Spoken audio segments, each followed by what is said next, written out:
Ketika beristinja, jari-jari seorang perempuan menyentuh bahagian bibir alat kemaluannya. Ia tidak membatalkan puasanya. Jika hanya menyentuh bahagian luar kemaluan, iaitu bahagian yang mesti dibersihkan ketika mandi wajib, atau bahagian kemaluan yang nampak dari luar ketika duduk bertinggung. Walau bagaimanapun, jika hujung jari termasuk pada bahagian kemaluan yang lebih dalam, maka ia membatalkan puasa.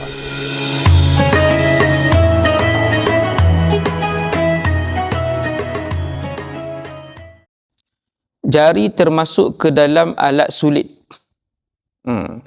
Masalah yang ke-17. Ketika beristinja, jari-jari seorang perempuan menyentuh bahagian bibir alat kemaluannya. Ia tidak membatalkan puasanya.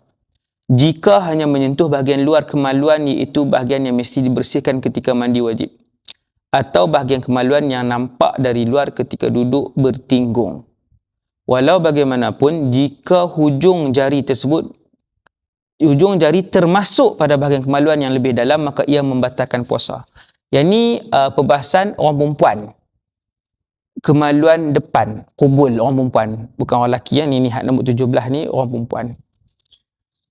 Orang perempuan bila dia buang ayak kecil, dia basuh. Kata para ulama, cukup kalau dia nak sentuh bahagian tu, nak basuh, maka cukup dengan perut jari-jari yang ni ya. No? Jadi mohon maaf, ini kemaluan. Ini perut jari kiri, dia basuh. Kalau dia nak sentuh, macam tu aja. Kan? Macam tu, tonyohlah macam kuat macam mana pun tidak membatalkan puasa. Ini kemaluan, contoh. Tapi kalau dia bengkokkan jari macam tu, dia masuk satu ruas ni aja. Ni orang panggil ruas ni. Ni sampai ke sini ruas dengan satu ruas. Ni kemaluan, dia masuk satu ruas ni ya. Batal puasa. Walaupun untuk cuci. Sebab hadas kecil nak cuci apa sampai teruk-teruk sangat kan, basuh biasa je lah, corok ayak, ataupun kalau perlu untuk sentuh, dengan perut jari ni dah cukup kan, 3 perut jari ke, guna 3 ni kan, basuh kalau nak sentuh lah kan. Okay. Yang tu saja. Itu perbahasan nombor 17 no? Okey nah. Kalau masuk jari dalam sikit, satu ruas pun batal. Bukan jari, benda apa pun tak kira lah, jari dia ke, benda lain ke kan, jari orang lain ke masuk, batal puasa. Batal puasa pemilik kemaluan itu, bukan orang yang masukkan tu. Jadi hati-hati. Dah selesai nombor 17. Kemudian yang tadi kemaluan depan wanita kalau dia buang air kecil. Nombor 18, menyentuh lubang dubur ketika berpuasa. Yang ni dubur, belakang pula. Yang ni untuk lelaki dan perempuan. Ni nombor 18. Batal jika hujung jari yang digunakan untuk beristinja masuk ke dalam lubang dubur, iaitu bahagian yang tidak wajib dibasuh.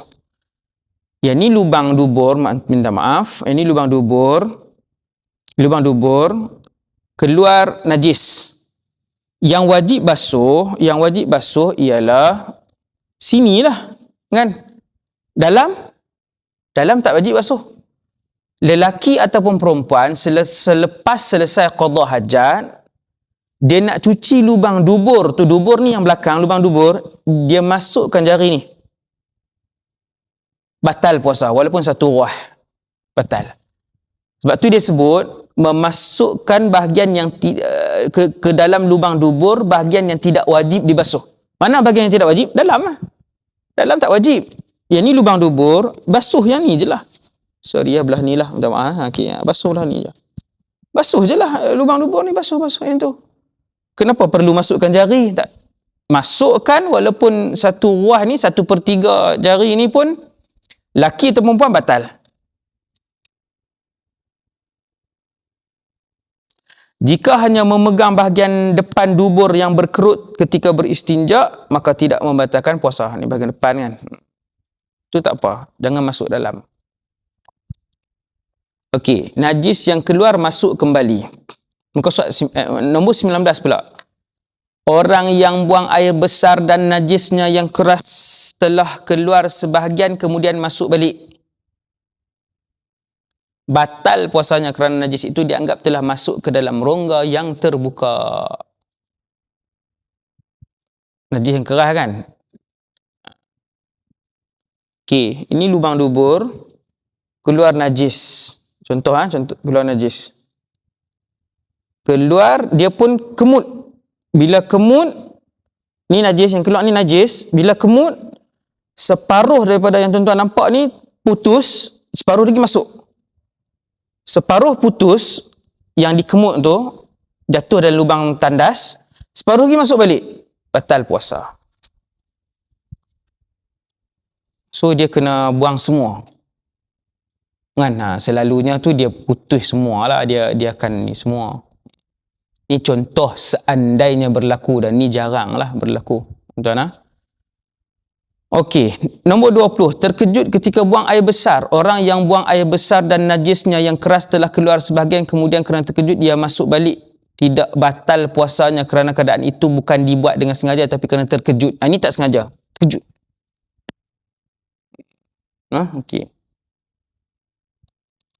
Yang terkejut ni tidak batal.